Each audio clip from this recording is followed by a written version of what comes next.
Hello everybody, happy Wednesday afternoon. I'm Elise, welcome to my tea table. Today is Constitution Study Group. I'm so happy you're here. I'm in a good mood. I hope you all are in a great mood as well. It's Wednesday, it's hump day, it is less than 100 degrees. Not only is it less than 100 degrees, I should say it's less than 115 degrees because that's what we've been experiencing here in the desert the past week straight. It is like in the 80s outside right now, and it just rained. I'm getting the smell of desert rain coming into my studio, and I am so excited. I'm so happy about it. Yeah, just good. It's good. It's good. Life is good. Life is challenging, but life is also good. And it is these contradictions and crazy things that we're going to be focusing on today. I know with the Constitution Study Group, we're typically quite scholarly around here on Wednesday afternoons. And don't worry, we're gonna be scholarly today. Hi, Dawn. Oh, you got some rain too. Awesome. Happy to hear that for you. Yeah. It's good. It feels good, right? It's unique to feel this, like after we've been like sweltering in that heat for the past week and a half, but I'm happy about it. So yeah, today we're gonna get a little tripped out. That's why I've got my trippy background on. We're gonna get a little tripped out.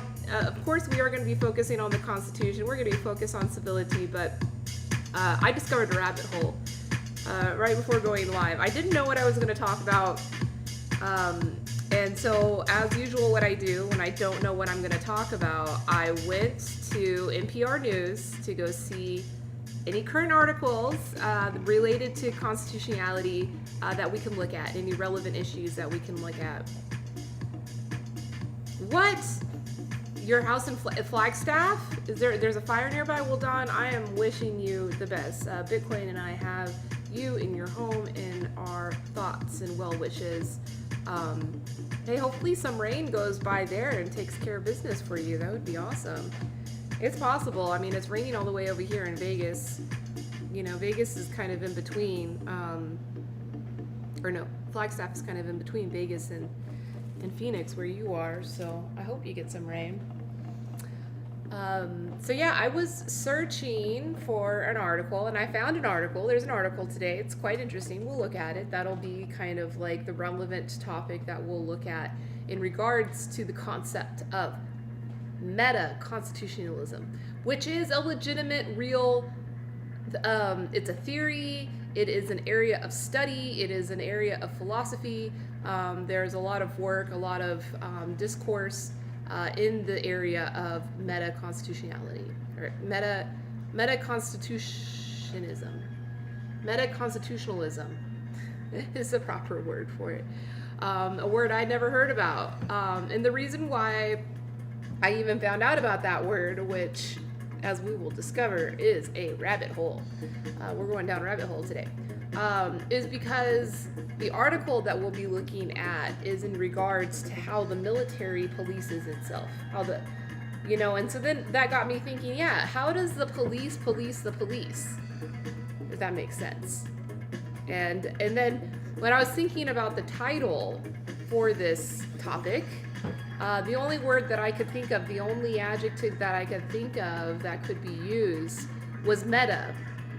Right, so we'll do a little research into what the term meta even means, why it's applicable for this situation, and so then in the process I decided, well, let me check out if there's any scholarly research that's been done around the intersection of the concept of meta and constitutionalism, and there totally is. There's a whole school of thought on it.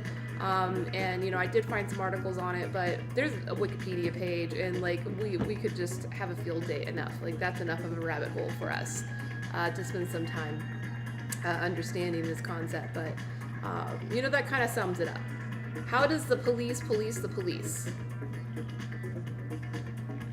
Because everybody has to be policed. If we're in the whole existence of the police assumes, in the Constitution, which our Constitution claims by the 14th Amendment, that we are all deserving of the same rights and the same protections. So the police have to police the police. And how does that happen?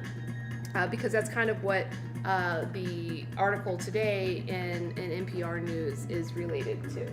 But first, tea. All right, we got a meme. Oh, it's a GIF. Yeah, all very meta. Yeah, it's all very meta. It's funny, in my Google search for the meaning of meta, it seems as if there is another meaning that young people have created an acronym around meta. Which I think that's just confusing as hell, because I think meta is a very good adjective that I believe was popularized by the millennials, because the hipsters love irony. And I think, meta and kind of these like higher levels of meta concepts that the internet has really empowered, kind of made that concept relevant for the millennial generation. And it's such a great concept, such a great word. It's an intelligent word, actually. It's an intelligent concept. Because, it's intelligent but not intelligent. Like, not everything that's meta is worthy of our investigation and our acknowledgement. But things like metaconstitutionalism, as we will see today, is extremely intellectual. And will have us asking very interesting questions that I think are worthy of our time, because it's all a question of like intention, right? So let me get tea. I'm gonna drink some tea before we get too deep into this, because it's a rabbit hole. I didn't even like check my cameras before starting, but it looks like we're all good.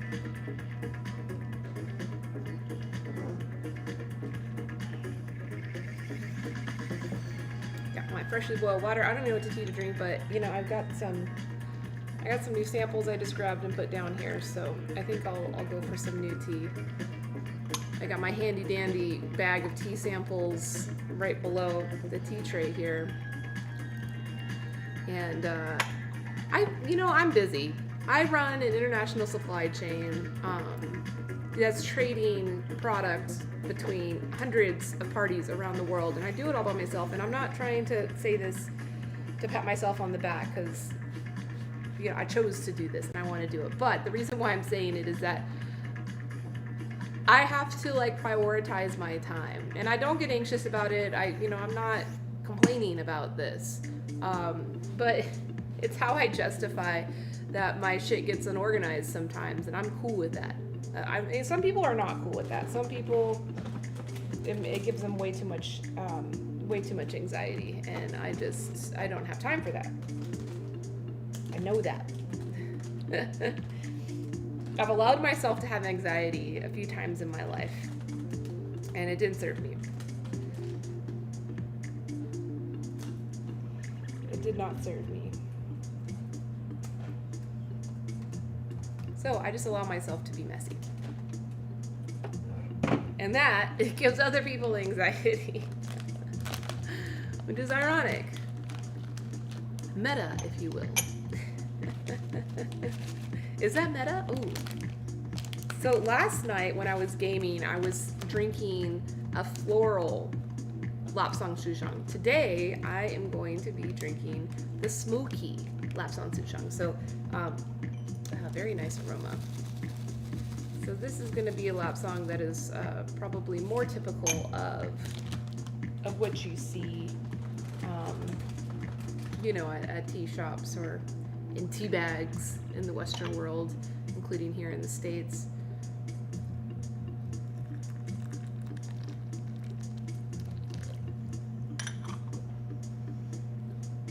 Give myself a little infusion. Hey, Nick. Welcome to the Meta stream. We're gonna get tripped out today.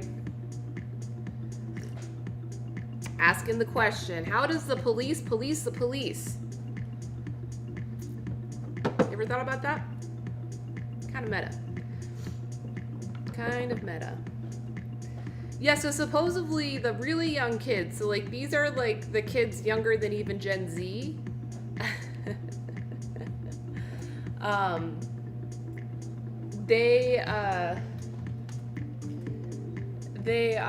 They're using the concept meta as an acronym. Let me look it up. I gotta pull up my little word generator here.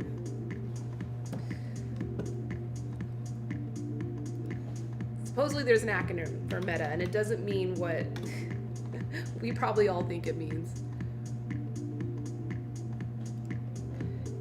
In short, when a young person says meta, they mean awesome, and the term is an acronym for most effective tactic available. What are these kids? These are really young kids, younger than Gen Z. I don't know how true that. What is this source? I've never heard that, but I don't hang out with a bunch of 10-year-olds, so You knew that, right, Don? Did you know that? You knew that already, or did you look that up? Be honest. Be honest. Oh, that's interesting. Okay, so this article... Oh, when did this answer? When did this answer get posted? Yeah, okay, so this is old. This is old. This is millennials. This is so old that when they're talking about a 10-year-old, well, maybe it's 9 years. Yeah, they're talking about Gen Zers. So I guess that is Gen Z. That's a Gen Z term that I have never heard before.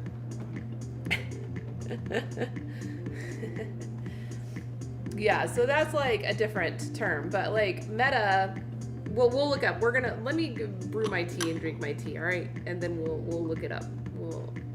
The real meaning of meta, when you hear it used, in kind of a cool, ironic way. It is an older term. It isn't. It's an established term. It's almost like metaphysical. I mean, yeah, metaphysical has the root meta in it, and we all know what metaphysical means. I mean, kind of. That's the term. That's the thing about meta. Like the root of meta is that it's in and of itself is kind of confusing. It is an older term. It is an established term, but I think in like slang and in, I just remember whenever I was like, remember when all the millennials were in a fishbowl and like the marketers were all trying to look at us and be like, oh, let's understand millennials. Like that was back, 10 years ago. But that was whenever I was starting to hear meta on a regular basis from my friends. So yeah, metaverse, yeah, that's another way of using it. But like to say, oh, that's so meta. Like this is so meta. That's I don't know. I'm not talking as an official like word knower and understander, but that was not a word. I like that word though, understander. You've never heard? Well, see, so Nick, you're a Gen Zer, so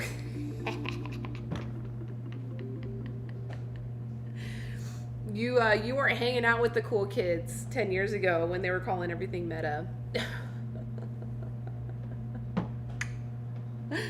That was mean. God, when did I become such an ageist? Yeah, I'm not hearing it used as often. Like it was like a really cool way of describing something, like when Internet 2.0. Yeah, that was 2.0. That was like 10 years ago. When like things became like really ironic that like, it was like Inception level. Like you could see inside of a thing that you can see inside of a thing to see inside of a thing. That term was being used a lot and popularized a lot during that time, like 10 years ago. 10 to 8 years ago, I remember hearing that a lot. And like it wasn't in movies or like on TV. It was like the real hipsters were using that term. Because it's kind of an intellectual concept to even like understand what meta means. Which is why even myself right now, I'm having difficulty like describing what it means. Like we're gonna fucking look at Wikipedia. Oh man, this tea is good. Drinking a smoky lap song.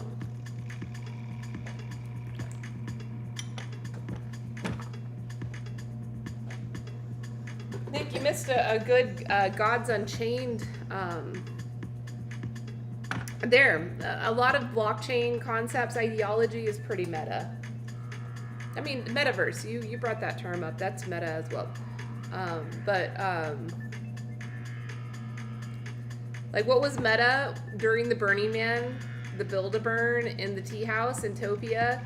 There was some dude that showed up randomly because he was in another multiverse. Was it multiverse or metaverse? That was like the theme of last year's Burning Man. Anyway, he was in a different world that we had the Topia tea house linked from. So like when he was exploring that other world, the Burning Man world, he saw the tea house and he clicked on it to go and it sent him to Topia. It sent him to a whole different world, but it's all just fucking URL links, so easy. And he shows up in Topia and he's chatting with us and he's telling us about a different world that he had experienced, like a VR, the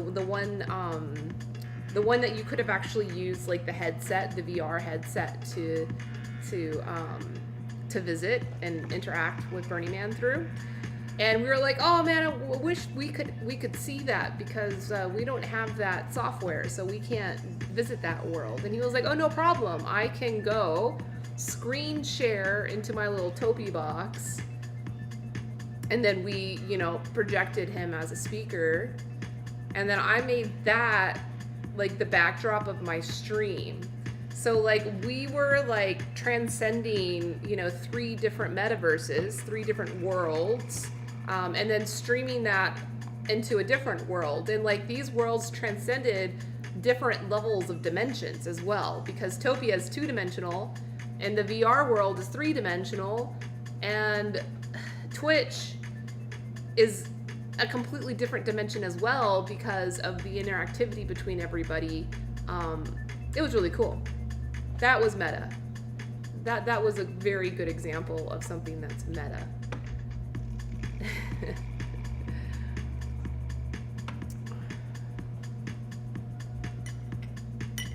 Yeah, that's metaverse. Yeah, the transcending between different worlds. So that's a specific type of meta thing. And so today we're talking about metaconstitutionalism, which is a completely different thing.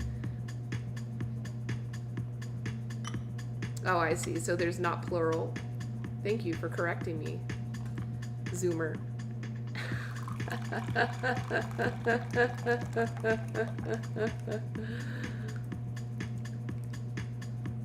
Maybe they are metaverses because they transcended across different levels of dimensions.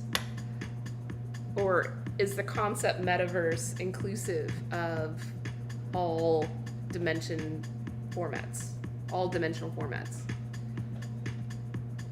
These are the important questions that we are asking today. Don't worry, we don't have to have the answers to these questions. This is just kind of a fun activity. I don't get to do this very often. I've been feeling a little extra philosophical. Let's talk metaverse on another episode. Okay, cool. Well, you know what I'll probably do? I won't do that on a constitutional study group because I don't think that there's enough intersectionality between that and civility, but maybe on a Friday night stream. That'll be a good topic. Maybe I'll do that on this coming Friday's stream.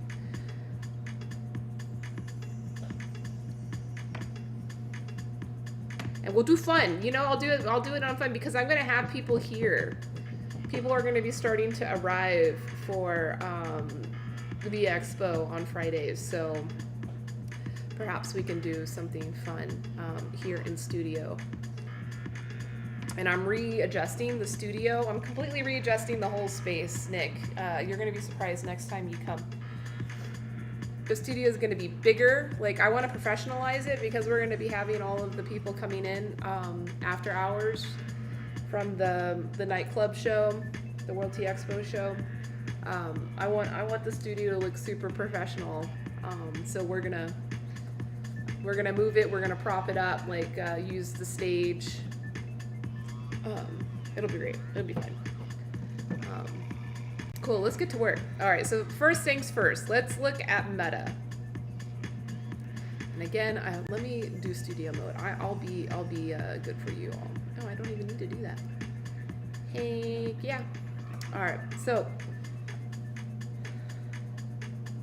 this is the Wikipedia. This was like the best link that I could find that like kind of summed up all the concepts and gave a good explanation, because like every dictionary has an input for meta, but it's limited to 2 sentences, which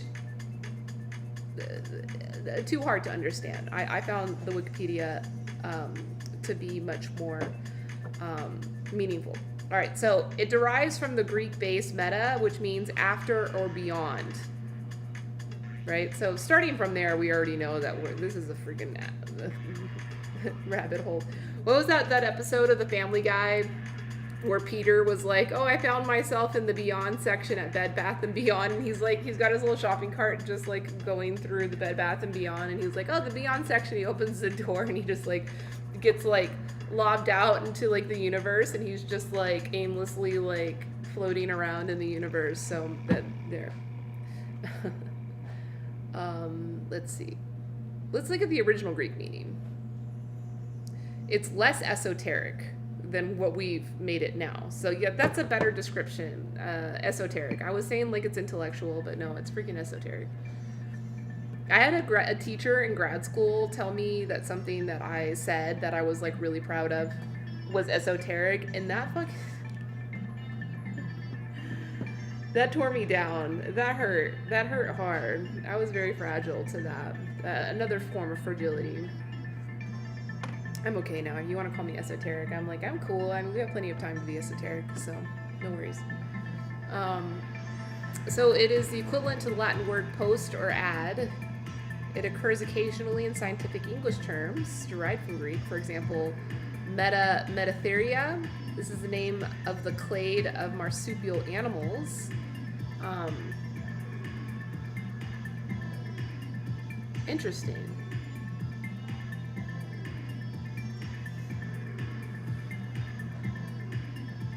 So it's now it's become the prefix meta used to mean about, insinuating its own category. For example, metadata are data about data, who has produced them, when, what format the data are in, and so on. In a database, metadata are also data about the data stored in a data dictionary and described information data about database tables such as the table name, table owner. So yeah, like meta information. I've seen that before in software. And the meta information, yeah. Meta memory is a psychology, means individuals' knowledge about whether or not they would remember something if they concentrated on recalling it.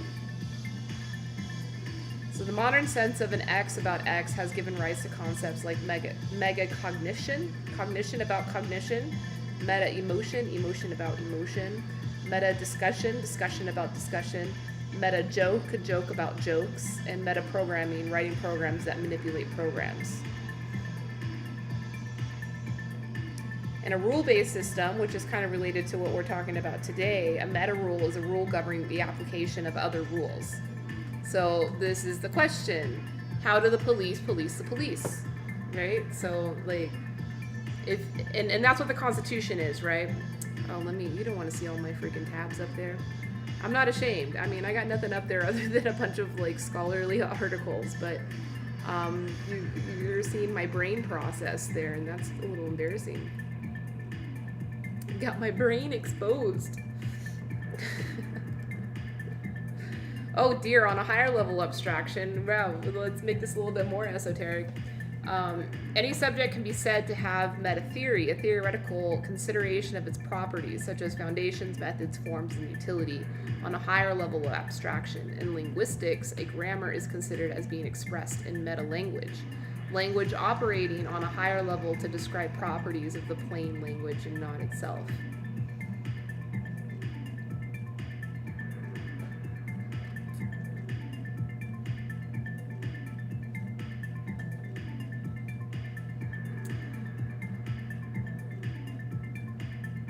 So the earliest use in English is from 1917, so that's pretty modern concept, modern term. Oh, so metaphysics, and that was one of the first terms, and we already talked about metaphysical, which is a prefix to general nouns, fields of study, or adjectives.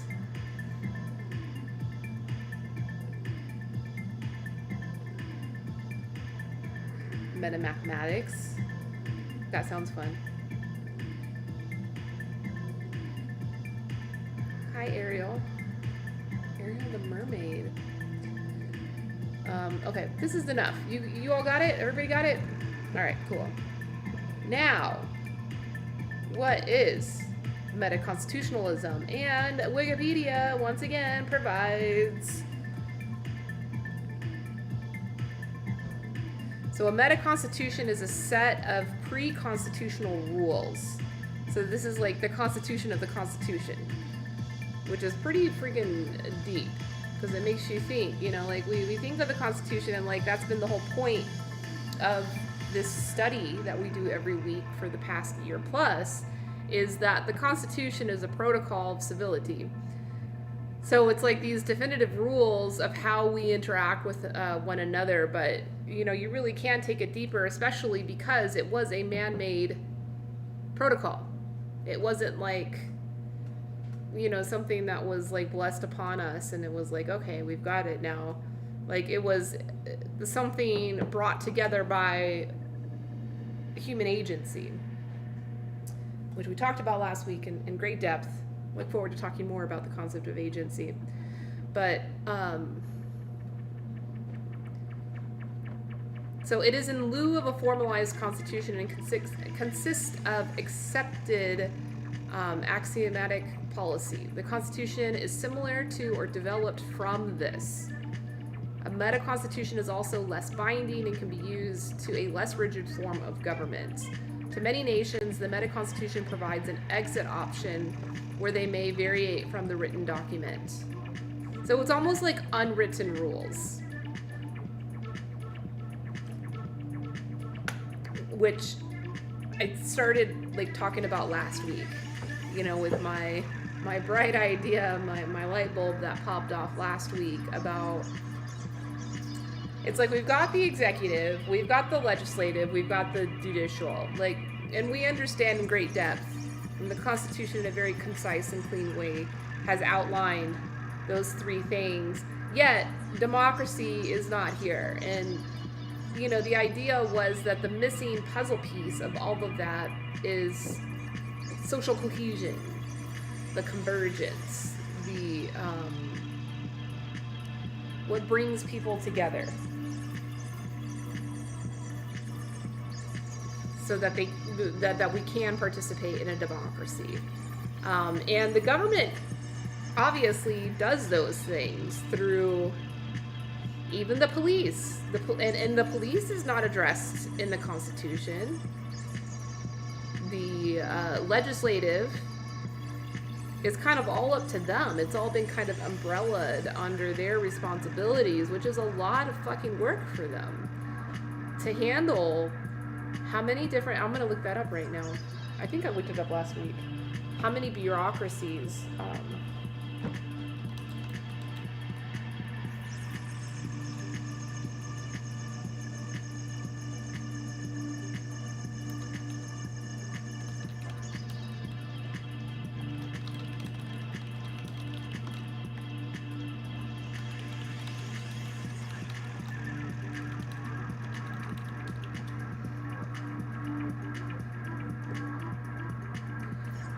over 2,000 different agencies, right? 2,000 different functions, 2,000 different offices, and those offices in themselves can also be staffed by thousands of people, thousands of initiatives.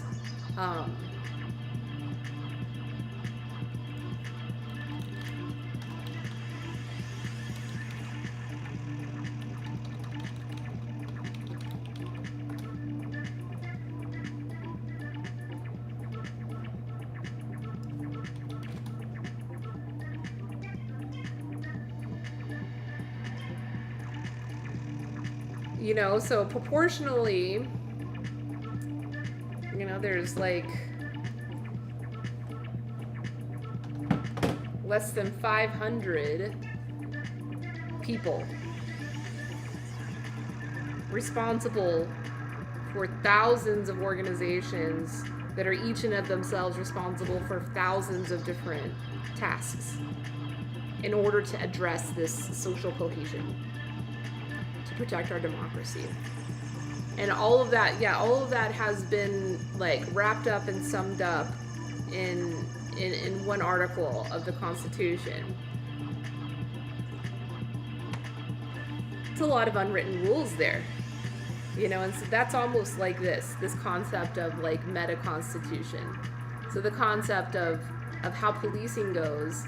And if you want to take it even other layers of meta deeper, it's like, how do the police police the police? Which, you know, we'll look at an article, something relevant of a, you know, a vote that's happening with the legislative right now about how they're going to address this. And this has been like a year-long battle to try to figure this out. Let's continue. A meta-constitution, unlike formal constitution, never needs to be written. Its creation results from the morality and judgment of the people. To be formulated, the people must be generally opposed to anarchy and must desire some form of governing force, right? So this is like, this is the underlayer. This is the foundation of the Constitution.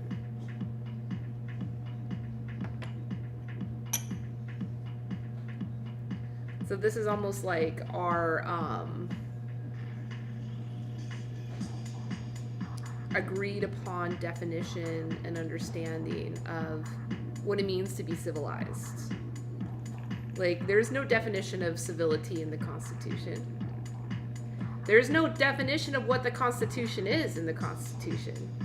which is kind of interesting because, like a lot of documents, especially government documents, they have all these different sections, and it's like there's always that section that's like,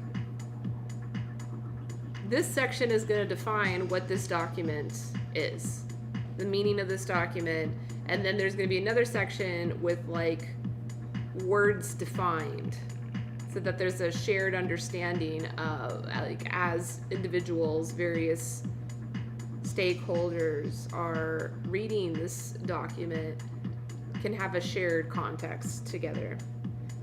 The Constitution doesn't have that, but maybe it doesn't. That's what this concept is saying, is that you don't need that because it's unwritten. But maybe it's not. I don't know. Because, like, this is the first time I'm learning about all of this stuff and trying to wrap my head around and understand it.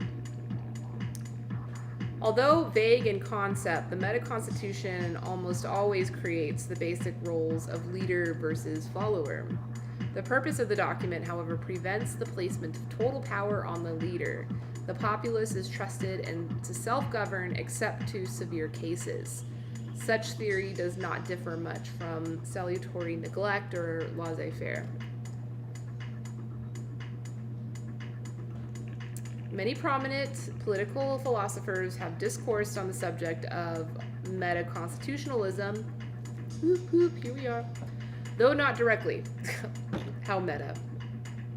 Some address the topic as a looser constitution in which the government's singular duty is duty. It's a duty. I like that word, duty. This tea's got me. This tea's got me on a different level, man. I'm feeling it.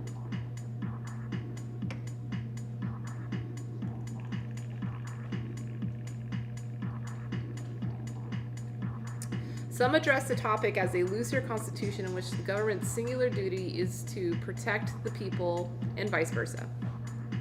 And so this is a quote from Alexis de Tocqueville, French diplomat.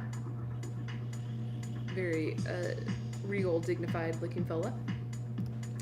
If it be admitted that a man possessing absolute power may misuse that power, why should not a majority be liable to the same reproach? Men do not change their characters by uniting with each other. For myself, when I feel the hand of power lie heavy on my brow, I care but little to know who oppresses me. And I am not the more disposed to pass beneath the yoke, because it is held out to me by the arms of 1,000,000 of men. Wow.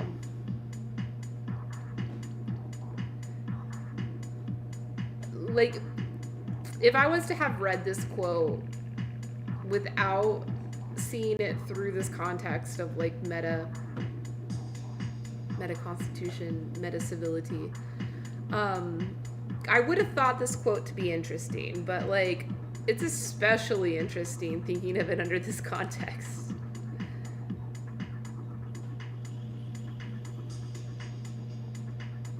And could be extremely empowering. If this idea and these questions, which freaking came from 1805, oh no, 1859, whatever, that was when he was born. Oh, 1856. We know. I don't know when it was, but it was a long time ago. Why should not a majority be liable to the same reproach?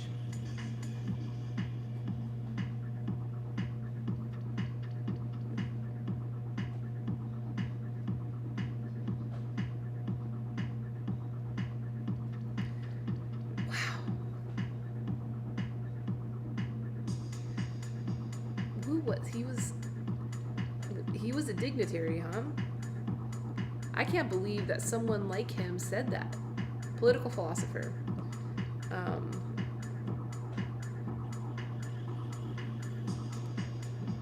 I mean, this is like really kind of deep level understanding of oppression and self-awareness of privilege and oppression. I wish our political philosophers and political leaders would say stuff like this now. It'd be incredible. The concept of metaconstitutionalism received light during the Constitutional Convention as a possible replacement of the Articles of Confederation, which, you know, that's interesting. That's almost like having that like insert at the beginning of the document to kind of like establish a context for the readers of that document, to have a shared context. So this is an article. This is an insert from Federalist number 51, which I don't believe we went over. There was a lot in the Federalist Papers that I just didn't have the time for. But that's what we get to have discussions like this to review those things, which is great. So Hamilton says, probably Hamilton, who said it? I don't know, who knows? In framing a government which is to be administered by men over men, the great difficulty lies in this. You must first enable the government to control the governed, and in the next place, oblige it to control itself. A dependence on the people is no doubt the primary control on government, but experience has taught mankind the necessity of auxiliary precautions. So they were aware of it, but it didn't get documented. That would have been interesting if it would have been documented. More than just in the Federalist Papers, but documented in like an official way that's tied to the actual Constitution.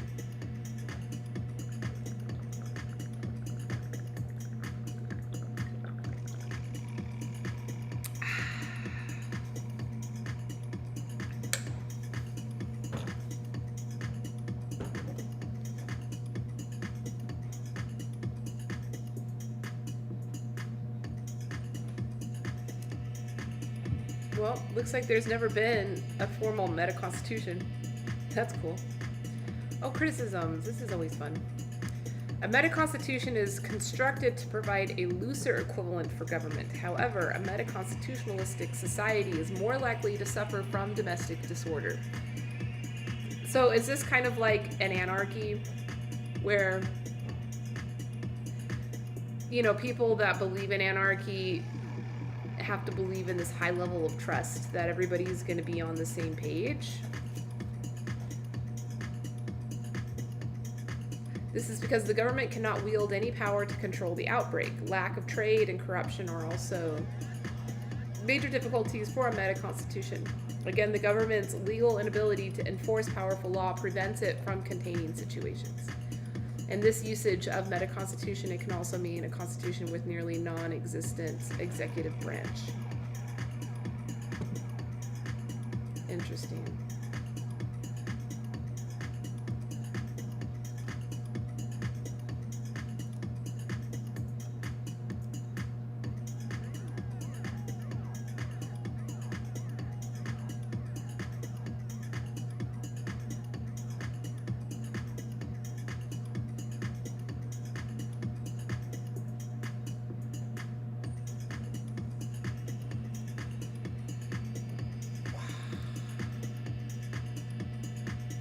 Hey, Oliver Jones.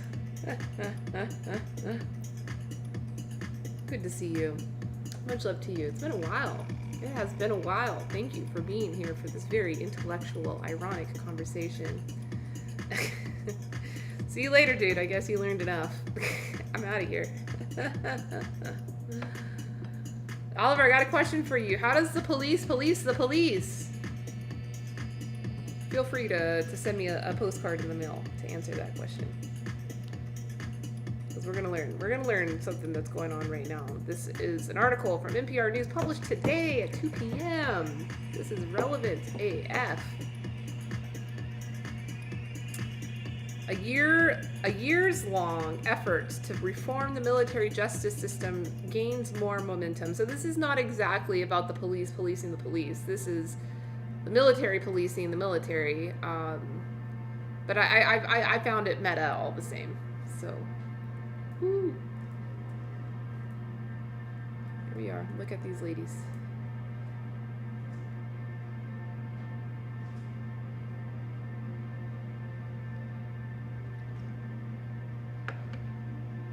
Several key House members, including Speaker Nancy Pelosi, have signed on to a groundbreaking Senate plan to overhaul the military's justice system, including how sex-related crimes are prosecuted, boosting the measure's chances.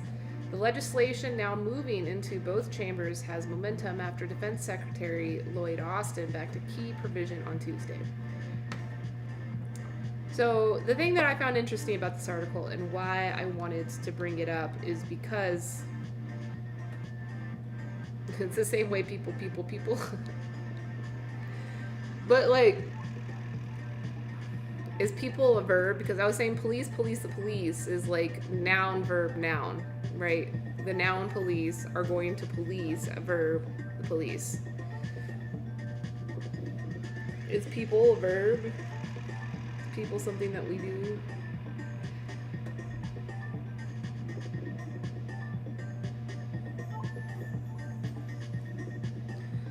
But, you would think that the military would not be excluded from the way that all criminal justice systems work. But obviously not.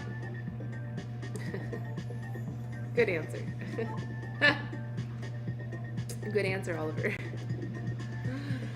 Hey, Oliver, you've got to come by my freaking studio. I think this is the first time I've ever seen you come by my stream. You should check out my studio. It's like a legit. Like, you can come here and make some, like, short movies or little comedy skits.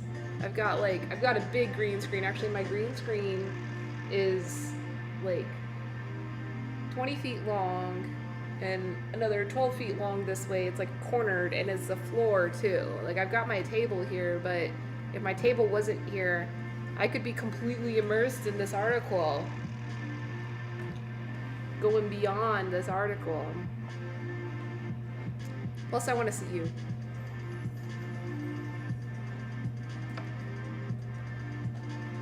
I haven't seen you in a long time. Last month, the Democratic Senator Kirsten Gillibrand of New York said her legislation to move serious crime cases out of the chain of command to trained military prosecutors finally had the bipartisan Senate support needed for passage. Oh, Saturday. Okay, cool. Yeah, come by. We'll be here working on Saturday. We're going to be kind of busy. I'm preparing for,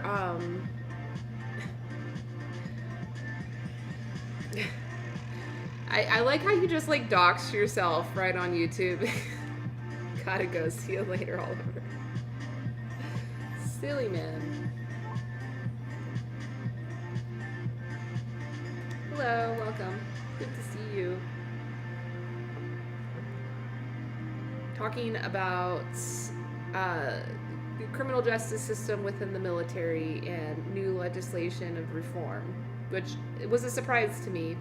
I don't know much about this. I just assumed that the military handled criminal justice the same way that the rest of us people did, because they're people too. But we're learning. Now she has the support of Democratic Representative Jackie Speier of California, who previously has sponsored her own bill to move sex-related crimes away from military commanders. Speier, Pelosi, and a new group of bipartisan House members are on board with Gillibrand's broader efforts. This is interesting. It seems to be stemmed from issues of sexism, which makes sense. We're here today for the service members who have spoken out or who have suffered in silence because the message and culture in the military has been clear. Shut up, suck it up, and don't rock the boat, Speier told reporters Wednesdays while flanked by Gillibrand, Pelosi, and other House members. The legislation would keep these serious crimes under military oversight, but would allow such cases to be handled by criminal justice attorneys with relevant expertise rather than commanders who often lack legal training. The new House support comes a day after the defense secretary said he also backed pulling sex-related crimes from the chain of command. Austin reiterated that statement in testimony before the House Armed Services Committee later on Wednesday. I know enough at this point to say that I fully support removing the prosecution of sexual assaults and related crimes from the military chain of command. In May, General Mark Milley, chairman of the Joint Chiefs of Staff, said he was dropping his opposition to the plan to pull sex-related assault cases from commanders. And a panel created by Austin also agreed recently that at least sexual assault cases should be pulled from the chain of command. The panel issued its final recommendations on Monday, but Gillibrand and others said it still falls short. We have a bright line at all serious crimes, and that is an important bright line, she told reporters on Wednesdays. We want to make sure that whether you're a plaintiff or defendant, that you have access to a military justice system worthy of your sacrifice. Gillibrand and other supporters said this plan must go beyond sex-related crimes and include all major crimes such as murder and manslaughter. That's interesting. So they justify keeping all this information internal, probably for like security reasons. But it's leading to a lot of injustices. Who supports the legislation? Both Spire and Gillibrand have been working on similar legislative efforts for years to move certain cases to more experienced prosecutors. Gillibrand first filed her legislation in 2013, while Spire filed hers in 2011. Wednesday's move marks another major victory for Gillibrand, who has more than 60 bipartisan Senate co-sponsors, the threshold for passage in the upper chamber of the plan. Earlier this year, Gillibrand joined forces with Republican Senator Joni Ernst of Iowa, a sexual assault survivor before she became a veteran combat company commander. It marked a game changer as a new wave of previous holdouts joined as co-sponsors, clearing a potential runway for Senate passage possibly later this year. Now the backing from Pelosi and others bodes well for the legislation's passage in the lower chamber as well. I'm very definite we will bring this to the floor. It will pass in the House, Pelosi said.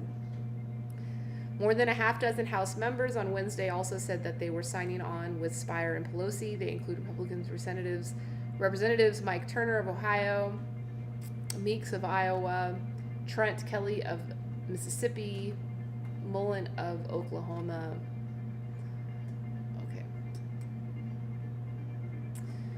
Turner was emotional in recalling the case of Lance Corporal Maria Lauterbach, who was killed in 2007 after being sexually assaulted. Turner said he dedicated his commitment to the bill to her. When we have a system that fails victims, everyone is failed, says Turner, the co-lead House sponsor for the legislation. Brown, an Army veteran, said the effort is especially key for minority service members in the military's justice system. It fails our women and men in uniform, particularly black and brown enlisted soldiers, sailors, airmen, Marines, and guardians, Brown said, noting racial disparities in disciplinary actions and punishments against minority service members. Austin and other Pentagon officials, along with some key Senate members, including Senate Armed Services Committee Chair Jack Reed, has stopped short of endorsing Gillibrand's broader plan to pull other major crimes from the chain of command. As a result, Gillibrand has taken on the Senate floor for multiple nights in recent weeks to gain verbal approval and bypass the Senate Armed Services Committee process. However, Reed has objected each time. Reed said that the bill should go through the regular order. With Reed's objection taking hold, the plan could get taken up in committee later this summer when the panel considers the annual defense bill. Spire says that the tipping point for the efforts came from the death of Vanessa Gullin and those of other service members who were not protected by military's justice system. Spire last year named the bill for Gillian, who was killed in April 2020 at her base in Fort Hood, Texas. Her remains were later found along a Texas roadside. Like I always ask when I stand up from a microphone, when are we going to start protecting the victims and not the victimizer? In the military, commanders who are not lawyers get to choose which serious criminal cases go to trial. That means leaders who are pilots, infantry officers, and hold other positions can be tasked with making weighty legal decisions with little to no experience. Reform supporters have said the system is no longer working. They point to Pentagon reports showing cases of sexual assaults remaining at record highs, while prosecution and conviction rates are falling. So that's it. Pretty sad situation. Oh, there's some wind outside, no?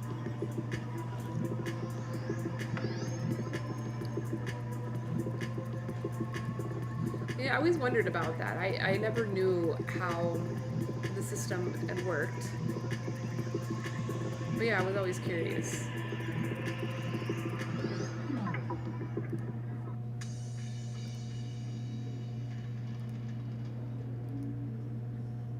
So yeah, it's corrupt and not effective. So that's a bummer.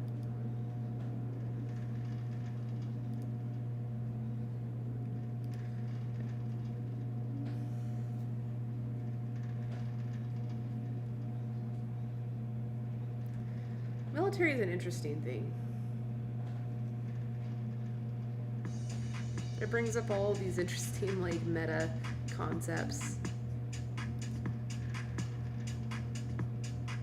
Because they're meant to protect, but then how do they protect themselves?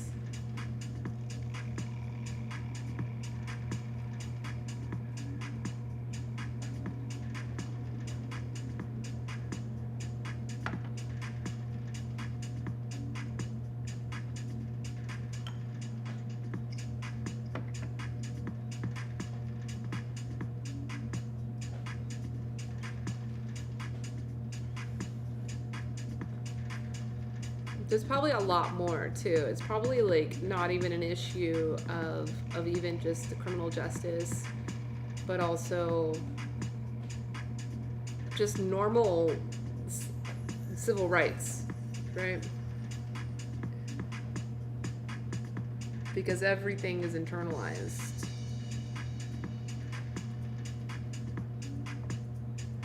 For the sake of security.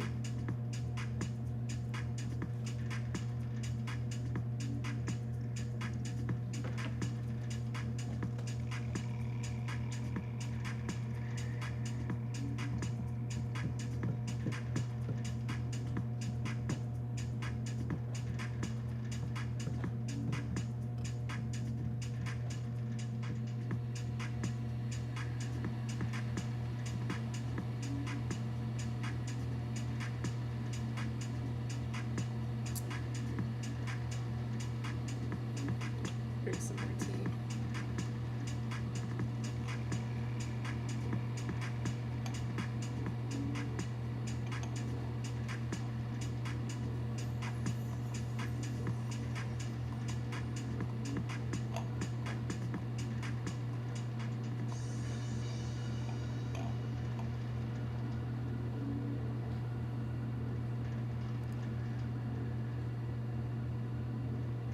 Oh, how was your session? How was your Qigong session?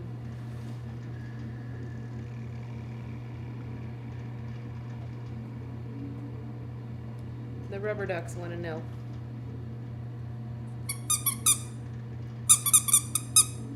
That's what they said. How was your session? Oh, someone heard that. Hey, you silly boy, did you want to play? Did you run over here to play?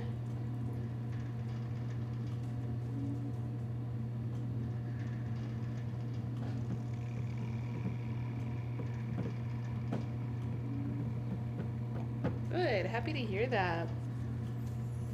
Did you do it outdoors with this lovely weather today? This lovely cool weather? It was funny, I was hanging out with Nick. Yeah, the discussion was good. It was kind of fun. It was a little silly. But the article was kind of sad. It has a lot of optimism of reform for the criminal justice system in the military. So what I learned, which I could have known had I, researched it, or, if I had ever been involved in this system, but in the military, when something happens, when there is sexual assault or when there is a murder or other crime, the criminal justice system is not treated the same way that it is for like you and I, you and me, I should say. For the sake of security or whatever reason that they've justified it, they internalize the whole process. And so non-qualified law practitioners are held responsible with deciding how to handle these cases versus, specialized lawyers and specialized courts that are used to handling these cases. So it's corrupt as fuck, basically. There's a lack of competence, number one, and then when things are opaque like that, when the higher command takes ownership of this information and of this justice process, they can make self-serving decisions that do not serve the victim, but instead serve the victimizer.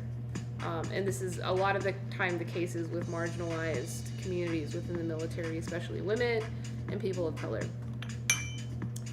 And that's one story I did know about. I had heard a lot about, sexual crimes that were covered up by higher chains of command,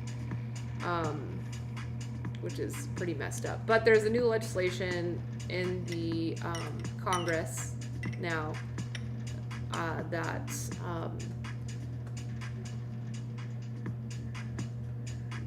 the people interviewed, the sponsors of this legislation, are feeling very hopeful that it will pass through, which will allow qualified individuals to handle these cases. There's probably still going to be a long time until the actual law is finalized, which means still a lot of opportunity for boundaries to be changed and the effectiveness of this law to be depleted. They'll find some, they always find some loophole to put in there to serve their purposes. Because the ideology in the military currently is don't rock the boat. And this would definitely provide a lot of opportunity for rocking the boat.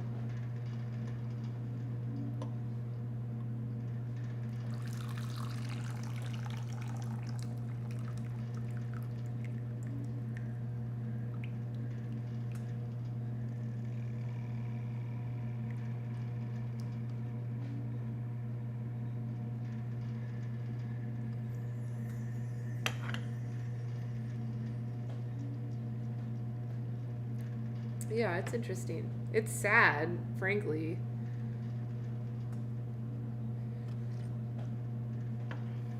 And the same thing happens in the police, right? There's a lot of reform that's being argued right now about immunity that police experience or are privileged with, which ends up developing this extremely kind of violent culture among the police force. Not just police against criminals, but even in their own personal lives. I was seeing this report about how the different careers with the highest rates of domestic violence, and the police force is top of that list. What the heck? You're supposed to be the one protecting people. You're the one hurting all the people. How does that make sense? And it's a lot of this culture, we're talking about. Hey, Rabbit.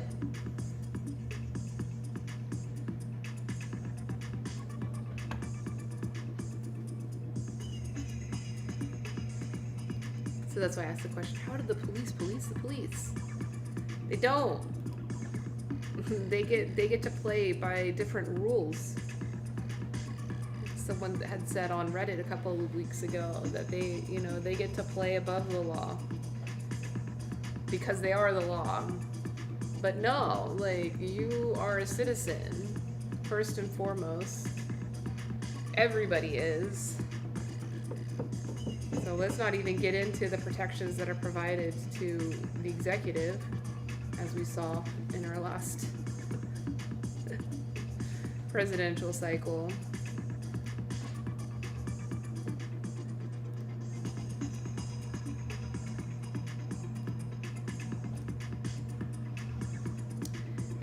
Analog, what's up? What's up, man? Hey, that was cool hanging out in your stream the other night. I had a lot of fun. I saw you streaming last night, and I was super tired. That was like really late. You were streaming really late.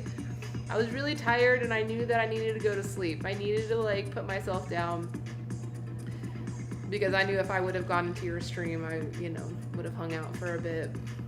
But I hope you're doing well. Thanks for hanging out. Thanks for the lurk. You're welcome to lurk. We love the lurks around here.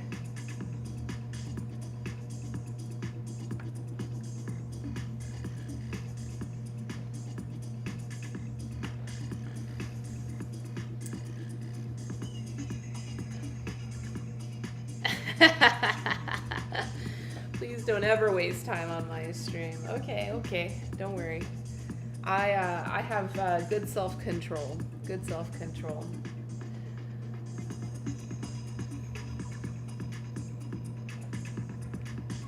Well, you know what? It's not as late for you because you're in Hawaiian time. I'm in Vegas, so I'm Pacific. So I'm 3 hours ahead. Well, yeah, 3 hours ahead of you right now.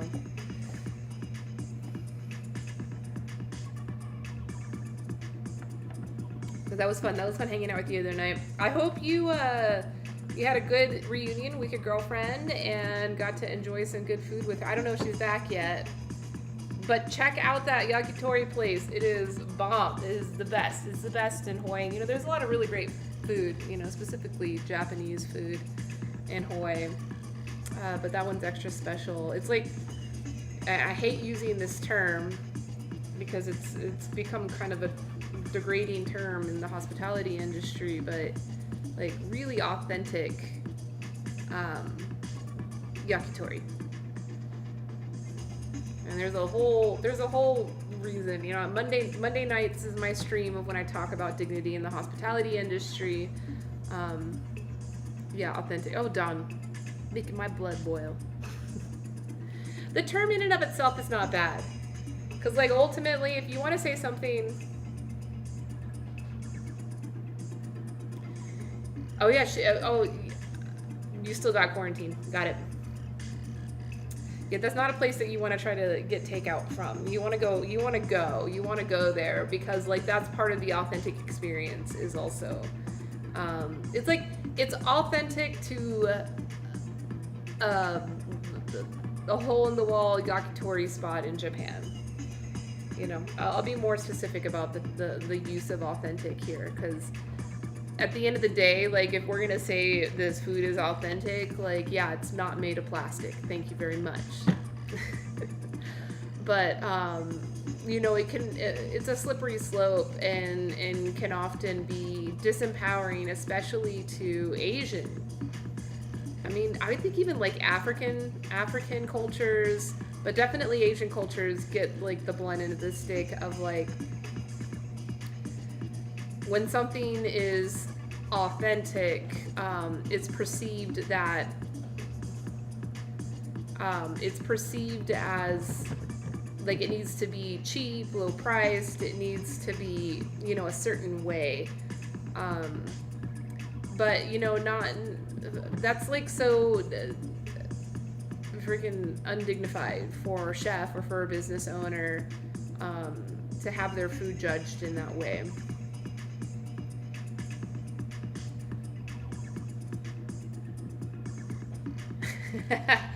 Thanks, Don. Thanks for teasing me. I love that you're here for that. You're always here for that. I love that, Don. Thank you. Don, just letting you know that Vanalong on Twitch laughed at your joke, so you're not alone. You are succeeding in your teasing. You're winning this stream, and I'm here for that. I'm here for that. It's all that qigong been helping out with your sense of humor. Vanalog, we're having a cool discussion today about something kind of interesting. So every Wednesday I do a Constitution study group. We talk about the Constitution. We talk about civility. We talk about this protocol or this code of civility that we all work under. And today I'm bringing up this concept of Metaconstitutionalism. And what does that mean? And it's kind of, it takes it to like this like deeper, more esoteric level. But it's basically the unwritten rules that the Constitution works under, that like gives the government and gives the people the power to work under the protocol of the Constitution. And I know that makes absolutely no sense, but that's the fucking point of meta things. It's just kind of like abstract and esoteric. But the question that led up to this whole chain of ideas and rabbit hole that we're in currently right now, hence the psychedelic weird background, is how do the police police the police? You ever thought about that? It's like, at the end of the day, police are people that are born in the United States, which according to the 14th Amendment make them citizens. So they're citizens just like you and I are. But then at the same time, they're police.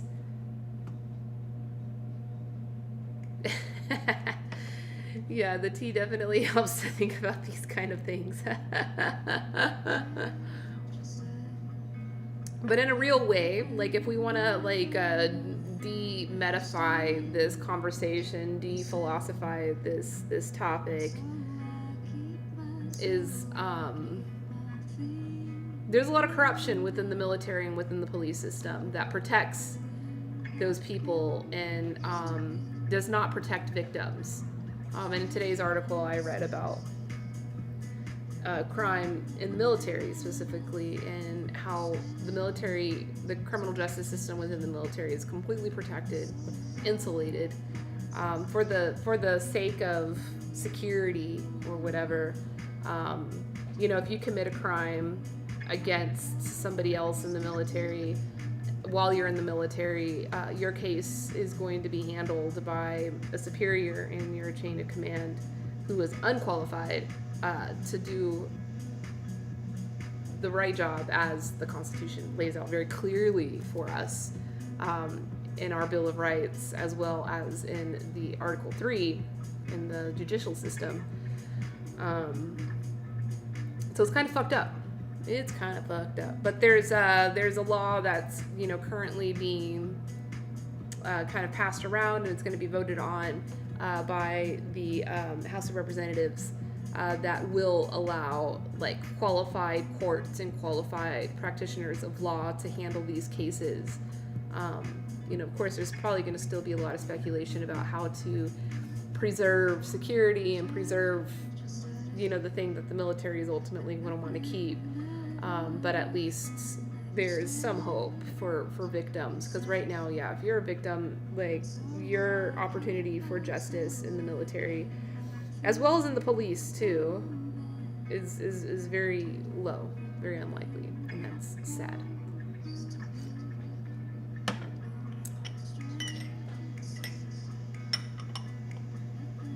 I like this song. This is like one of the few licensed songs, but for some reason it never gets flagged when I'm playing this playlist. I think it's like my friend altered the song enough, because like all this music is coming from my friend Sojourner here, based here in Vegas, and he's like remixed. I think there's 2 remix songs on this, and so it's different enough that it doesn't flag the license.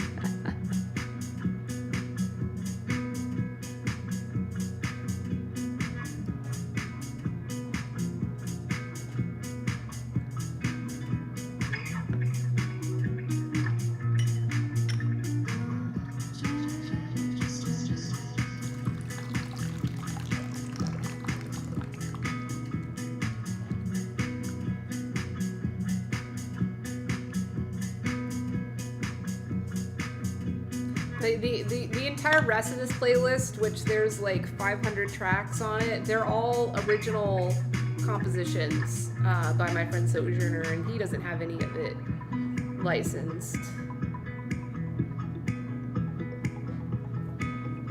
Yeah, man. And that's pretty much what the Black Lives Matter movement is trying to ask for. Like, that's the main ask they have, is that we got to do something about this injustice, because there is institutionalized oppression. I won't even title the oppression because there's multiple types. Yeah, this is a 1.7 liter. It's bigger than my head. It's a big guy. This company, Bonavita, I think they're the only ones that make one this big, and they usually put these on sale like once a year. Next time I see them on sale, I will inform you, Dawn, so you can get one. Hey, Brian, what's up? What's up, Brian? Oh, Brian, you came just in time. You always come after we're like deep in on the conversation. But it's good to see you, Brian. I hope you're enjoying some fine weather here in the desert. We're like almost in the 80s. I think we might even be in the 80s. It started raining right before I started streaming. I like got the nice desert rain smell coming through.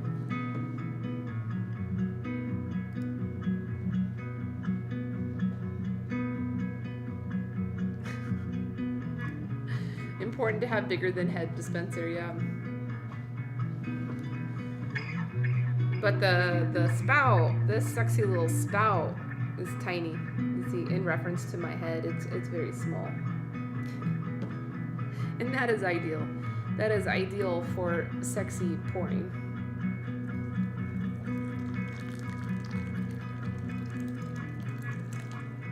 Oh, that was sexy. Hey, so Brian, I got a question for you. Oh, so you went back up. Well, because you got the rain earlier today. We just got the rain. So yeah, we're cooled right now. Oh, nice weather, Brian. Very nice weather. Lucky. Yeah, it dropped like 15 degrees across the board everywhere, I think. Much needed. Much needed. Hey, Brian, I got a question for you. How does the police police the police?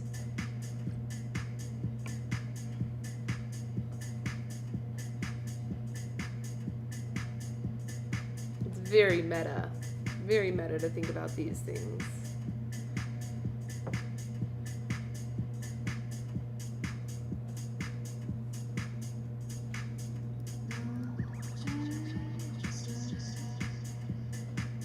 The only thing though is that it brings in this humidity, which changes the whole thing.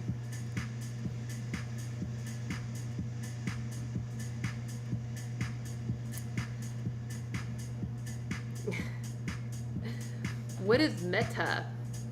I gotta look that up.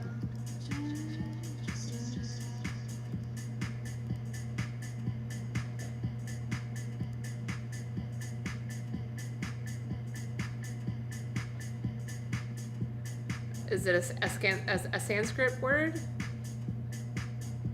Oh, and Pali. It means positive energy and kindness towards others. Well, that's a freaking good word. I'm into that.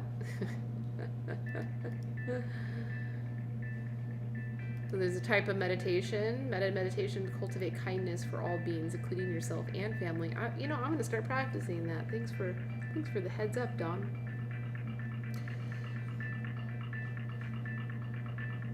What's up? What she said. I'll let that slide since it's like a pun. I'll let it slide since it's a pun, but usually I don't like that's what she said jokes.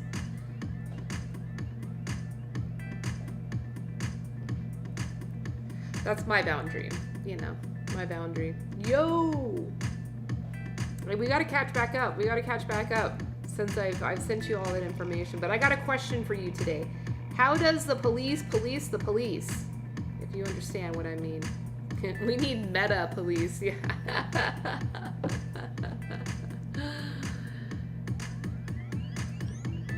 I'm talking about metaconstitutionalism today, which is kind of like the unwritten rule about how the government so meta. Yeah. Oh man.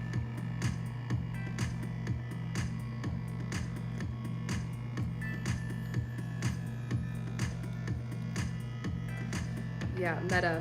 It's a cool thing. Like, whatever happened to meta being like a cool word to use? I mean, did that die out when like being a hipster died out being cool? Well, Don was saying, Don on Facebook is saying meta, METTA, which is like a word from Pali, which is a language related to Sanskrit. It means positive energy and kindness, which is a practice of like meditation and yoga, which I'm into that. I'm into that kind of police. Like, if we could reform all of the police to be meta police, I'll be into it. So Brian says they definitely need better systems to allow the police to digest and deal with what they experience on the daily. That's for sure. Military as well. That's a fucked up thing about the military. Like, I have a friend who used to be involved in very like freaking psychopathic divisions of the military. And he dealt, with like trying to process his shit. And I'm like, don't they have like people for you to talk to internally to help you? And he was like, we do, but it's a fucking trap. Like, if we utilize those resources, like, it like affects our position, it affects our stability in our work.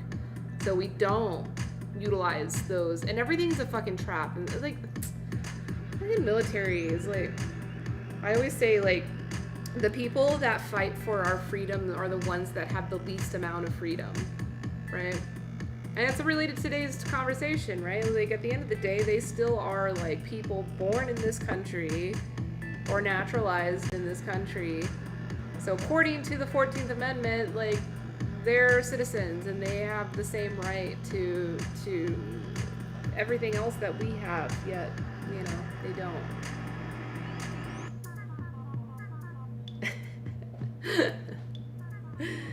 Meta got uncool, but also made using meta again. So meta.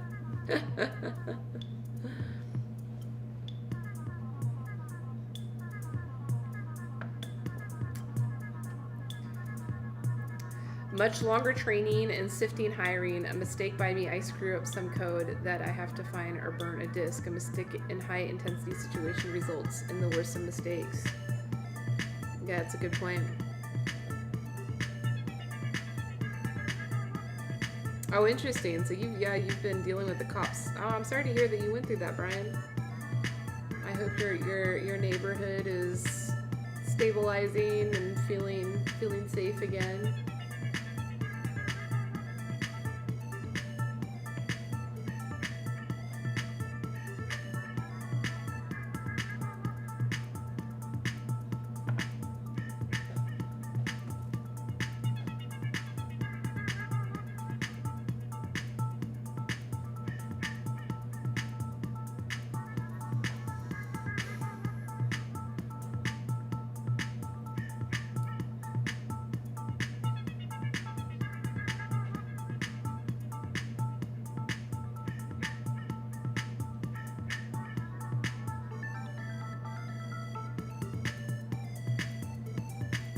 I'll let y'all dox y'all self.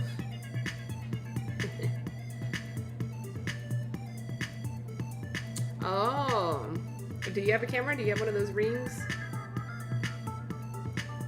It's so interesting, that like new element in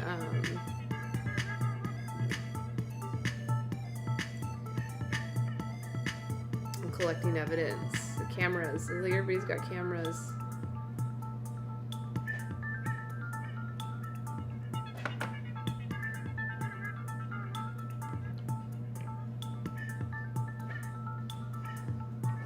It trips me out because I talk to a camera for so many hours every week. Sometimes when I'm working, or like I just like I get this feeling the camera's on, or that like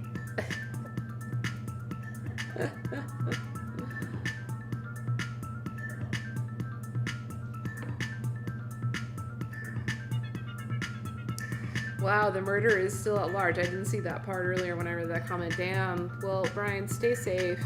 Stay safe.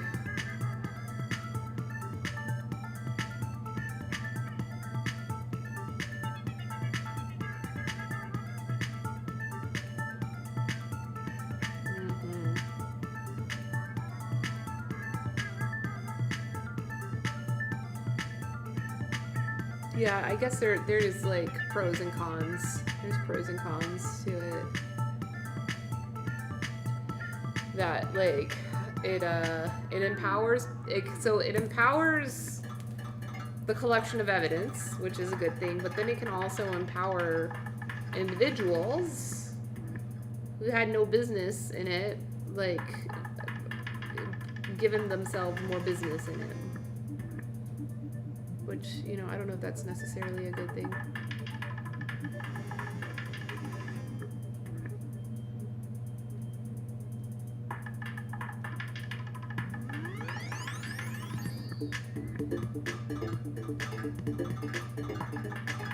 It's like the next door app. I sometimes get some messages of people like really getting into business they didn't have any business getting into with the help of their cameras. It's like one thing to like randomly happen upon, you know, looking out the window and seeing something going on versus like watching the playback of your cameras.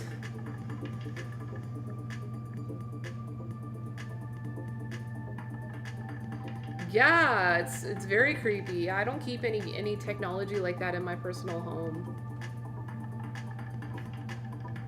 It's like if I'm going to like put my life on the internet, I want to be in control of that.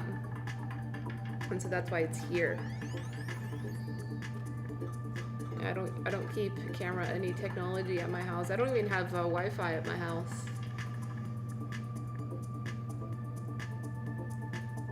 Which is weird. People are always surprised by that when they visit me. They're pissed off, first and foremost. People like have this like interesting like Wi-Fi privilege, Wi-Fi entitlement complex. Like, you go to a place that doesn't have Wi-Fi, it's like, what? Are you human? How? Oh, yeah. Get enough of it at work. No, I do it to myself because if I had fast internet at my house, like I would constantly be working. I would never take a break.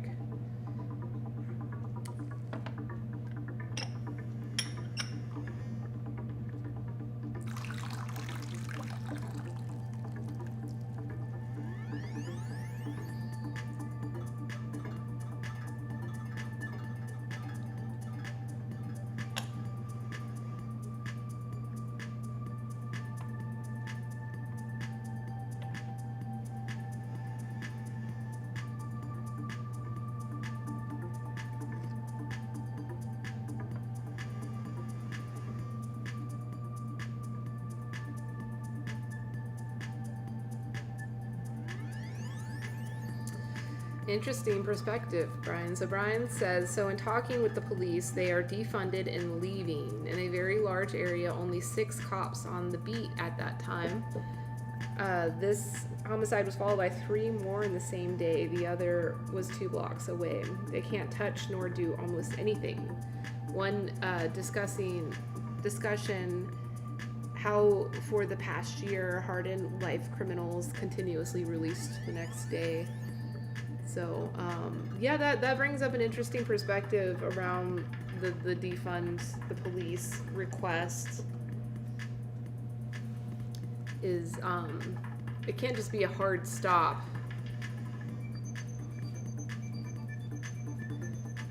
Brian, I'm not gonna dox you here. You're welcome to dox yourself if you want. I mean, I guess saying your city you're from is not a doxing thing, but I don't want to be responsible for that. So you're welcome to tell Dawn if you want. Yeah, I mean, this is a process, right? And I think it's a process that has to be like a discussion.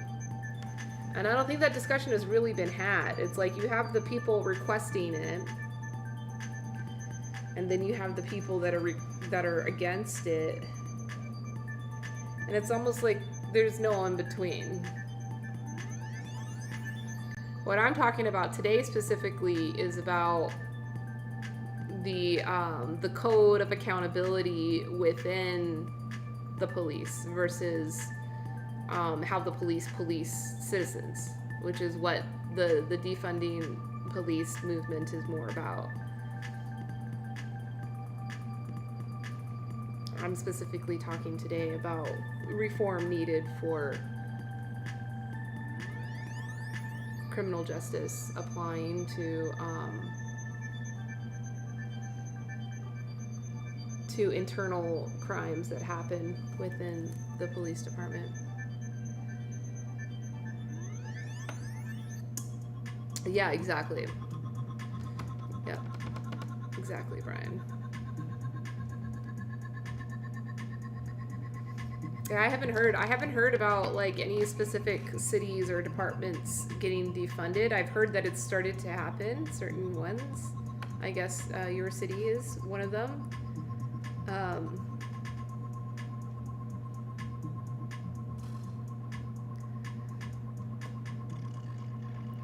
I mean, if the culture is already messed up, like the crime culture is where we're at right now. Yeah, we can't just turn the system, like turn a switch and the next day just turn the system upside down and it's all gonna be corrected. It's like process of cultural reform.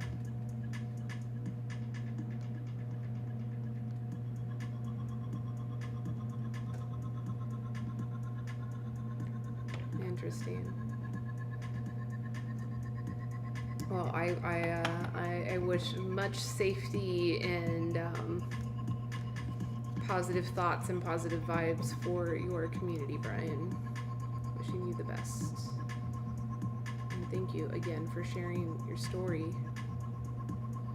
Powerful. Scary.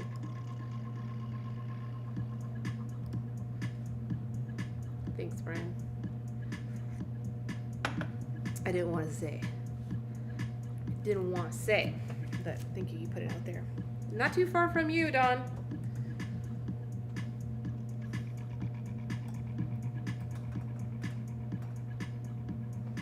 I like this. I should wear this shirt and have this background more frequently. Hi, Rivers and Lakes. Good to see you. Thanks for dropping by. We're talking about meta things in our government and our civil code, our civility. Got a question for you. How do the police police the police? That's what we're talking about today.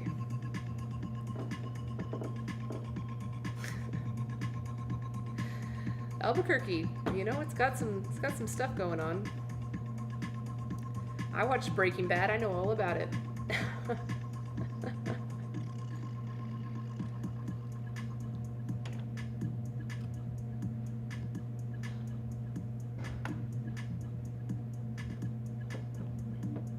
Oh, Don, I didn't know you're from New Mexico. Cool.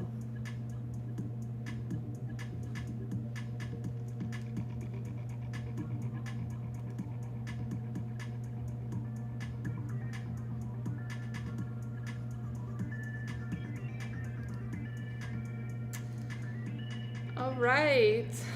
Community, beautiful community. Thank you so much for today's productive, interesting conversation. Rabbit hole conversation of meta. I hope we all learned something today.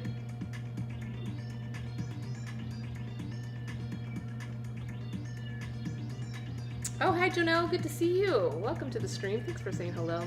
Oh, Jonelle, we're talking about something kind of deep and trippy today. The concept of Metaconstitutionalism, which is kind of it's the constitution of the Constitution, right? So anything that's meta is like a deeper understanding of that thing, like some kind of esoteric or abstraction of the things. So Metaconstitution is like the unwritten rules that the people that frame the Constitution and are going to interact with this Constitution are going to agree upon. So in the case of like a democracy, that the principles of a meta-constitution would be that everybody values fairness and that no one wants an anarchy. That's like a meta-constitution. And so the relevant situation, I brought up today an article of a vote that's going through the House of Representatives currently to reform the military justice system. Because currently it's pretty fucked up, and I never really had studied this or known this before, but currently if a crime is committed within the military against another military member, so a sexual assault or even like a murder, the crime is not processed in the same way that it would be processed for like you and I if we were to commit a crime like that. Instead, the case will be taken up by someone higher in command, which typically is not a lawyer, is not someone who is experienced in the justice system. And so a lot of times it leads to a lack of accountability for the victimizer, and an injustice towards the victim. And so this new law, if it ends up getting passed, and it's already been in the works for years now. This is not a brand new thing. Like a lot of representatives have already been pitching this and trying to build a movement around this law to reform the justice system so that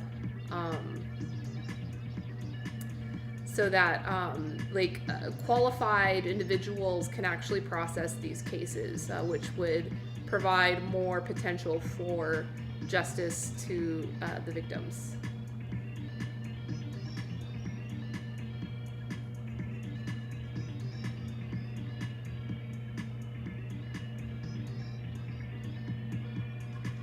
Yeah, Jonelle, I'm sure you've got a lot of relevant experience with this topic. So I don't know if you've been hearing about this new law that's being discussed. It hasn't been passed. It's still, but today, NPR News had a little highlight of some kind of minor victories that have been made of building interest and support of this bill. But it would still have to be voted in the Congress and then voted in the Senate and then, passed by the president. But and there was like a lot of stories of like injustices, and a lot of it's associated with sexual assault, but it does affect other crimes for the sake of preserving security or whatever. A lot of these cases are just handled internally by higher chains of command versus like, come on, it's the 14th Amendment. Like, yes, you're in the military. Yes, you may be a police officer, but, you have the same right highlighted in the Bill of Rights than any other citizen. But military, and we've been talking a lot just recently with Brian about the police system. And so the meta question that I had is, how do the police police the police?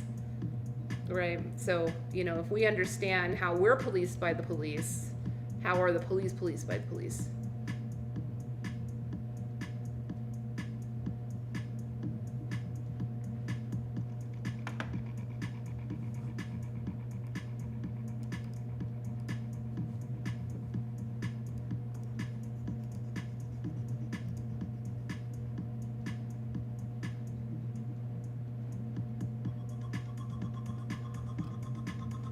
Yeah, I don't know. I mean, you have a lot of firsthand knowledge with this thing. I'm just reading this article, about this law that's being here. I'll put the link for the article.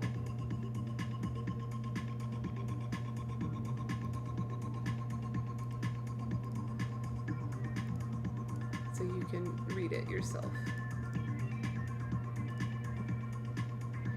But, supposedly things get swept under the rug for the sake of not rocking the boat, as this article in the representatives state. And so, a lot of justice is compromised for victims, especially women and people of color. And I'm sure, other,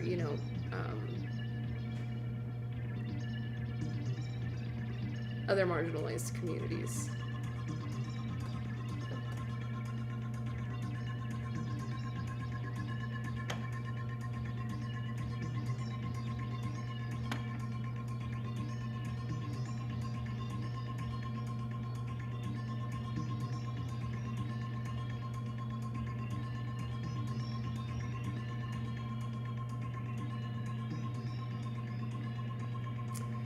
Oh, interesting. I don't know, Brian, maybe you're going to see a lot more of that, if the police is lacking in resources. There's going to be a lot more assumed vigilante happening in our communities.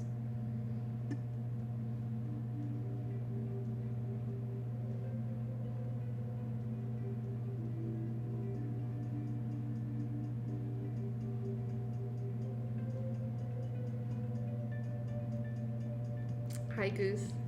Good to see you. Hope you're having a good day.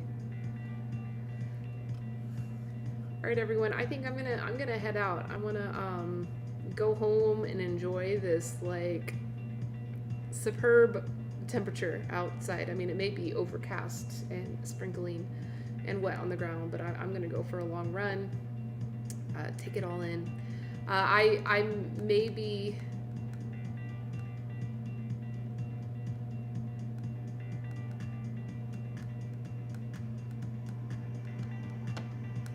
Yeah, hey, Jonelle, like, I know I'm leaving now and we can't finish this because I would have loved to have had you here for the conversation when we were going over the article together, because you have firsthand experience with this, which would have been incredibly valuable to have. But maybe offline or in another conversation we'll pick up on it. But yeah, check out that article. I linked it there. You should see it. It's an NPR News article. And I'm sure you can find other articles too. It's just it's a military justice reform. It hasn't been passed. It's only in conversations and it hasn't been solidified. But it just brought light to this topic. Yeah, because I would love to talk to you about it. And you say that you don't have firsthand experience of any cases being dismissed or not treated properly. But this argument makes a very strong case that that's not always the case. Yeah. So, yeah, I'm going to go enjoy this beautiful weather. Love you all. Thanks for being here. Have a beautiful rest of your week. And yeah, maybe I'll be streaming later tonight. We're having a practicing safe sex talk tonight. Talk about meta. Yeah, and so I may stream that. So maybe I'll see you later tonight. But definitely see you tomorrow for Tea Talks. Have a good night.